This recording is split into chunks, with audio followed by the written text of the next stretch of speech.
Like every house that we buy, the sellers usually leave stuff behind because the houses are, usually distressed, blah, blah, blah, blah, blah.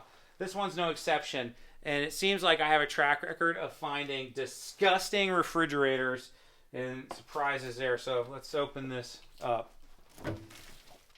Oh my God. Oh. Sam. Oh. Just close it. There's a bone. There's a bone? Ew. Ew. Ooh. Oh.